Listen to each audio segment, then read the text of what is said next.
আপনি যদি ঘরে বসে আইএলটিএস এর জন্য প্রিপারেশন নিতে চান এই ভিডিওটা আপনার জন্য। হে গাইজ, আমি আনান, কানেক্টেড একাডেমির আইএলটিএস এবং ইংলিশ ফাউন্ডেশন ইনস্ট্রাক্টর, এবং আজকের এই ভিডিওতে আপনাদেরকে আমি 3টি ওয়ে দিব যেভাবে আপনারা বাসায় বসে আইএলটিএস এক্সামের জন্য প্রিপারেশন নিতে পারবেন। So the first thing that you need to do is understand the exam structure. So how can you start to learn about exam structure? এটা আপনি করতে পারেন হচ্ছে ইউটিউবের মাধ্যমে। ইউটিউবে যান, এখানে অনেক ধরনের ভিডিওস আছে যেখানে আপনি আইএলটিএস এর মডিউলস এর সম্পর্কে জানাবে। ওয়ান্স ইউভ ডান দ্যাট, যখন আপনি জানবেন যে লিসেনিং এক্সাম কতক্ষণের, রিডিং এক্সাম কতক্ষণের, রাইটিং এ কি ধরনের প্রশ্ন আসে, আপনার কাজ হচ্ছে কেমব্রিজের স্টুডেন্ট বুকটা কেনা।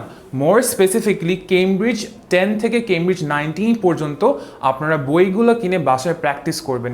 এই জিনিসটা যেটা করবে হচ্ছে আপনাদেরকে রিয়েল লাইফ এক্সাম্পলস দিবে যে এক্সামে কী ধরনের প্রশ্ন আসে, এবং আপনারা এটা প্র্যাকটিস করে একটা ভালো ধারণা পেয়ে যাবেন যে আপনার বর্তমানে স্ট্যান্ডিংটা কোন জায়গায়।